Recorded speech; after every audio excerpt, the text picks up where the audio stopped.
दोस्तों, इस कहानी को ध्यान से और अंत तक जरूर सुनिएगा। ये कहानी आपको जीवन के दौड़ के बारे में बहुत बड़ी शिक्षा देने वाली है। तो चलिए कहानी को शुरू करते हैं।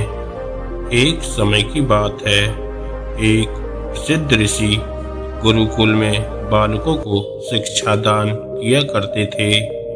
उनके गुरुकुल में अनेक राज्यों के राजकुमारों के साथ साथ साधारण परिवारों के बालक भी शिक्षा प्राप्त किया करते थे।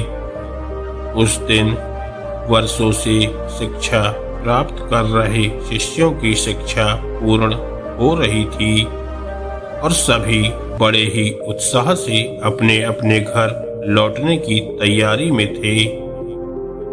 जाने से पहले ऋषिवर ने सभी शिष्यों को अपने पास बुलाया। सभी शिष्य उनके समक्ष आकर एकत्रित हो गए। तब ऋषिवर ने सभी बालकों को संबोधित करते हुए बोले, प्रिय शिष्यों, आज आप सबका इस गुरुकुल में अंतिम दिन है। मेरी इच्छा है कि यहाँ से प्रस्थान करने के पूर्व आप सब एक दौड़ में सम्मिलित हो। ये एक बाधा दौड़ है जिसमें आपको विभिन्न प्रकार की बाधाओं का सामना करना होगा। आपको कहीं कूदना होगा तो कहीं पानी में दौड़ना होगा।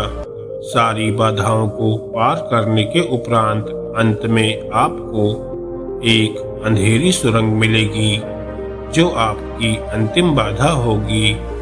उस सुरंग को पार करने के उपरांत ही आपकी दौड़ पूर्ण होगी। तो क्या आप सब इस दौड़ में सम्मिलित होने के लिए तैयार हैं? सभी शिष्यों ने कहा, हम तैयार हैं। दौड़ शुरू हुई। सभी शिष्य तेजी से भागने लगे। समस्त बाधाओं को पार करते हुए समस्त बाधाओं को पार करने के उपरांत वे अंत में सुरंग में पहुंचे। सुरंग में बहुत अंधेरा था। जब शिष्यों ने सुरंग में भागना प्रारंभ किया तो पाया कि उसमें जगह जगह नुकीले पत्थर पड़े हुए थे। वे पत्थर उनके पांव में चुभने लगे और उन्हें असहनीय पीड़ा होने लगी।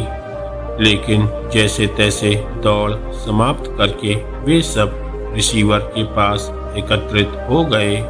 तब ऋषिवर ने उनसे प्रश्न किया, शिष्यों, आप सब में से कुछ लोगों ने दौड़ पूरी करने में अधिक समय लिया और कुछ ने कम, भला ऐसा क्यों? तब शिष्यों ने उत्तर दिया, गुरुवर, हम सभी साथ साथ ही दौड़ रहे थे, लेकिन सुरंग में पहुंचने के बाद स्थिति बदल गई। कुछ लोग दूसरों को धक्का देकर आगे निकलने में लगे हुए थे तो कुछ लोग संभल संभल कर आगे बढ़ रहे थे।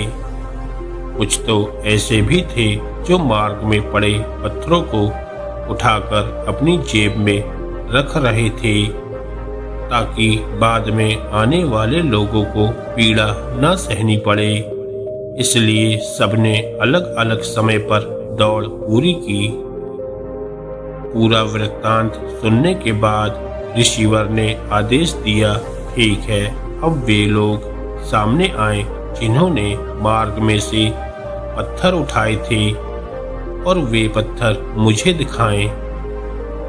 आदेश सुनने के बाद कुछ शिष्य सामने आए और अपनी जेबों से पत्थर निकालने लगे, लेकिन उन्होंने देखा कि जिसे वे पत्थर समझ रहे थे वास्तव में वे बहुमूल्य हीरे थे। सभी आश्चर्यचकित होकर ऋषिवर की ओर देखने लगे। मैं जानता हूँ कि आप लोग इन हीरों को देखकर अचरज में पड़ गए हैं। ऋषिवर बोले, इन हीरों को मैंने ही सुरंग में डाला था। ये हीरे उन शिष्यों को मेरी तरफ से पुरस्कार है जिन्होंने दूसरों के बारे में सोचा। शिष्यों, यह दौड़ जीवन की भागम भाग को दर्शाती है। जहां हर कोई कुछ न कुछ पाने के लिए भाग रहा है, किंतु अंत में समृद्ध वही होता है जो इस भागम भाग में भी दूसरों के बारे में सोचता है और उनका भला करता है। दोस्तों, अगर ये कहानी आपको अच्छी लगी हो तो वीडियो को लाइक करें और ऐसी ही ज्ञानवर्धक और मोटिवेशनल कहानियाँ सुनने के लिए हमारे चैनल को सब्सक्राइब करें। धन्यवाद दोस्तों।